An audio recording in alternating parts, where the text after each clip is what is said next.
Episode start होता है तो जब लॉन्ग उसी शहर आ जाती है जहाँ पर ल्यू है।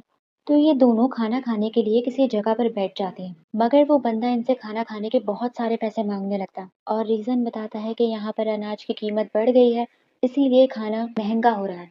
अब पैसे तो इनके पास होते नहीं है, इसीलिए ये दोनों इस पर अपनी अमीरियत का रोब झाड़ने लगती हैं, यानी कि लंबी लंबी फेंकने लगती हैं कि हम यहाँ पर बिजनेस करने के लिए आए हैं और हमारे पास बहुत पैसा है। जिससे वो बंदा लालच में आकर इनको फ्री में खाना देने लगता है कि शायद ही बदले में इसका कोई फायदा कर देंगी। दूसरी ही तरफ लियो पैलेस के अंदर जब आ जाता है तो पहली बार अपने फादर से मिलता है। इसका फादर इसे देखकर काफी खुश हो जाता है कि मैंने तुम्हें बहुत ढूंढा, आज फाइनली तुम मुझे मिल गए। लियो भी इससे अपना फादर तस्लीम कर लेता है, ज्यादा नखरे वगैरह नहीं करता।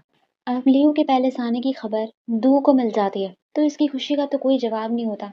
इसकी अपनी अलग प्लानिंग्स चल रही होती हैं कि अब तो वो प्रिंस निकला, तो मेरी और उसकी शादी होने में अब कोई रुकावट नहीं हो सकती। उधर प्रिंस लीजाओ को भी पता चल जाता है कि बादशाह का बेटा आया है, मगर इसे ये पता नहीं होता कि वो लियू है। इसकी मदर इसे उससे दूर रहने को कहती है और उससे कहती है कि अब वक्त है कि तुम बादशाह की नजरों में अपनी जगह बनाओ। अब साथ ही साथ दू का फादर भी पैलेस पहुंच जाता है, क्योंकि लियू का बिजनेस बंद कराने में तो ये कामयाब हो जाता है और साथ ही साथ कस्टमर्स लाकर प्रिंस ली झाओ के अंकल के हाथ में थमा देता है और बदले में इससे फेवर मांगता है कि मैं बादशाह के बेटे को मारने वाला था, मेरी तो जिंदगी खत्म हो जाती। अब तो लियू भी मुझे नहीं छोड़ेगा और ना ही बादशाह छोड़ेंगे। आप ही मुझे अब इस मुसीबत से बाहर निकालें।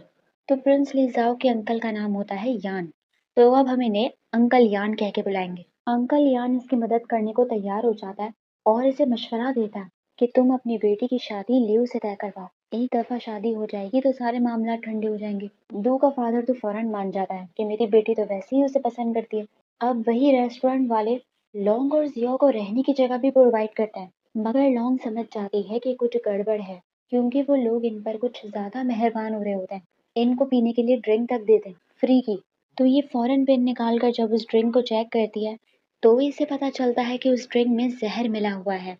लॉन्ग कहती है कि हमने उनके सामने अपनी अमीरियत के बहुत गुण गाए थे ना, इसीलिए उन्होंने हमें जहर देने का सोचा होगा ताकि पूरी हमारी जायदाद ही हड़प लें। तो अब ये दोनों प्लान करती हैं कि अच्छा, हमारे लिए ट्रैप बिछा है, उल्टा उन चोरों के लिए ट्रैप बिछा देती हैं। जैसे ही वो आधी रात को उनके रूम के अंदर आते हैं तो अपना सारा नकली पैसा सामने टेबल पर रख देती हैं, मगर पता चलता है कि ये तो कोई और लोग होते हैं जो पैसा लेने के लिए नहीं बल्कि लॉन्ग को मारने के लिए आए होते हैं। लॉन्ग समझ जाती है, इसीलिए वहां से फौरन भाग जाती है और उसकी जान बच जाती है। अब वो अपने एक्स मास्टर से मिलने के लिए किसी खुफिया जगह पर आती है, क्योंकि जाने से पहले उसने इसे अपनी सीक्रेट प्लेस बताई थी कि तुम मुझसे यहाँ आके मिल सकती हो, तो ये पहुंच जाती है वहां पर और इससे मदद मांगती है कि इस शहर में बिजनेस खोलने के लिए आप मेरी मदद करें, और साथ ही साथ अपनी मास्टर का जेट दिखाती है जो मरते वक्त उसके हाथ में था और पूछती है कि आपने ये कहीं देखा है। तो वो बता देता है कि अरे ये जेट तो आम लोगों के पास नहीं होता, बल्कि बड़े बड़े लोगों के पास होता है।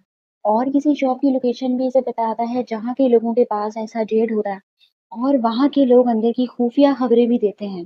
तो ये दोनों पहुंच जाती हैं उसी शॉप में और अपनी मास्टर की डेथ के बारे में ये एक्स मास्टर को नहीं बताती, क्योंकि ये बता रहा होता है कि ये पैलेस में बहुत बिजी है। अब वहां सबके सामने लॉन्ग जब वो जेट निकाल के रखती है तो ये नकाब वाली लड़की इसे देख लेती है और मिलने के लिए बुलाती है और उल्टा इससे सवाल करने लगती है कि ये जेट तुम्हारे पास क्या कर रहा है। तो लॉन्ग भी उससे सवाल करती है कि तुम्हें इस जेट के बारे में कैसे मालूम। अब दोनों ही सवाल का जवाब लेने के लिए गेम खेलते हैं कि जो भी ये गेम जीतेगा सिर्फ वही सवाल कर सकता है। तो ऑब्वियसली लॉन्ग जीत जाती है, तो वो उससे सवाल करती है जेट के हवाले से। तो वो बताती है कि मुझे सिर्फ इतना पता है कि ऐसा जेट सिर्फ पैलेस वालों के पास होता है। ये हैरान हो जाती है कि पैलेस, कि इतने में जियो खाने का बंदोबस्त करने के लिए जैसे ही जाती है तो लॉन्ग को चारों तरफ से कुछ लोग घेर लेते हैं और वही नकाब वाला बंदा आता है जिसने इसकी मास्टर को मारा था।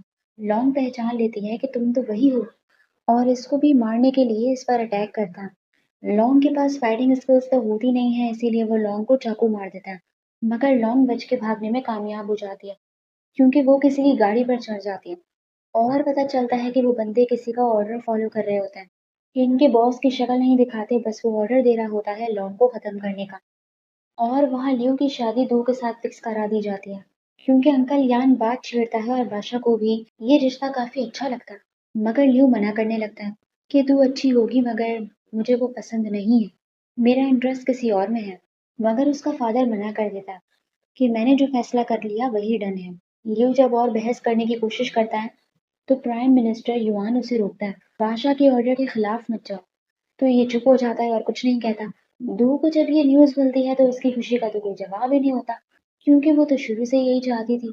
तो अपना बोरिया बिस्तर लेकर लियो के मेंशन में आ जाती है, क्योंकि किंग ने इसे भेजा होता है कि अब तो इन दोनों की शादी होने वाली है तो एक साथ एक घर में रहें। तो फौरन लियो को हक करने लगती है और उसे बता देती है कि मैं तुम्हें पसंद करती हूँ। वहां जियो लॉन्ग को हर जगह ढूंढ रही होती है। अपने एक्स मास्टर को यान को सबको ढूंढने की कोशिश करती है ताकि लॉन्ग का पता चल सके, मगर कोई भी इसे नहीं मिलता। वहां लॉन्ग जिस गाड़ी में गिरी होती है वो प्रिंस लिजाओ के मेंशन की होती है, इसीलिए वो वहीं आ जाती है। वहां के लोग इसे देखकर शोर शराबा करने लगते हैं कि ये कौन है और इसका इतना खून क्यों बह रहा है। प्रिंस लिजाओ जैसे ही उसकी शक्ल देखता है तो वो लॉन्ग निकलती है। ये देखकर उसकी हालत खराब हो जाती है और वो फौरन ट्रीटमेंट के लिए डॉक्टर्स को बुला लेता है। डॉक्टर लॉन्ग को देखकर कहता है कि इसका काफी खून बह चुका है, चाकू भी काफी अंदर तक घुस चुका है, बचने के चांसेस बहुत कम है। मगर जाहिर सी बात है, हमारी हीरोइन को ऐसे कैसे कुछ हो सकता है। डॉक्टर इलाज कर लेता है तो वो ठीक हो जाती है, मगर अभी भी खतरे में होती है। और अगर उसे जल्दी ठीक करना है तो उसे ऐसा मैजिकल हर्ब देना होगा जो कि उसे फौरन ठीक कर दे। और वो हर्ब सिर्फ और सिर्फ दो बंदों के पास है, एक इसकी माँ के पास और दूसरा लियो के पास। साथ ही साथ लॉन्ग के पैलेस होने की खबर दो के फादर को और कुछ लोगों को मिल जाती है। दो का तो खून खौल जाता है कि ये यहाँ पर भी आ गई, और इसे ये भी पता चल जाता है कि वो प्रिंस लीजाओ के मेंशन में है। मगर प्रिंस लीजाओ सबको मना करवा देता है कि किसी को भी पता नहीं चलना चाहिए कि लॉन्ग मेरे मेंशन में है, ताकि लॉन्ग की भी रेपुटेशन खराब ना हो कि वो एक लड़के के साथ रह रही है। उधर प्रिंस लिजाओ अपने माँ के कमरे में पहुंच जाता है और उनसे छुप कर वो हर्ब उठाकर ले जाता है, मगर इसकी माँ उसकी सारी बातें चुप कर सुन लेती है। इससे पता चल जाता है कि ये लॉन्ग के लिए हर्ब लेके जा रहा है। उधर यान की मुलाकात जियो से खुद ही हो जाती है, तो वो उसे देखकर लड़ने चीखने चिल्लाने लगती है कि तुम मुझे ऐसे छोड़ के क्यों चले गए, और रोने लगती है फूट फूट के, क्योंकि लॉन्ग कहीं नहीं मिल रही होती। तो वो कहता है कि तुम परेशान न हो और उसे लियो के पास ले आता है कि हम मिलकर उसे ढूंढें।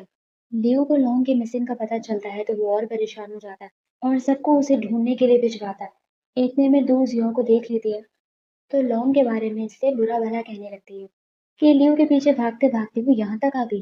तो जियो तब के जब इन्हें जवाब देती है तो बू की मेड कुछ ज्यादा ही उछलने लगती है और उसे मारने आने लगती है। यान आकर उसका हाथ रोक लेता है, मगर इस डू के चौड़े कुछ ज्यादा ही हो जाते हैं, क्योंकि लियो के साथ इसकी शादी जो फिक्स हो गई होती है, और ये बात ही इसको बता देती है चिढ़ाने के लिए। तो जियो का खून खौल जाता है और ये वहां से गुस्से से चली जाती है और यान पर चिल्लाती है कि लियो ने लॉन्ग के साथ ऐसा क्यों किया।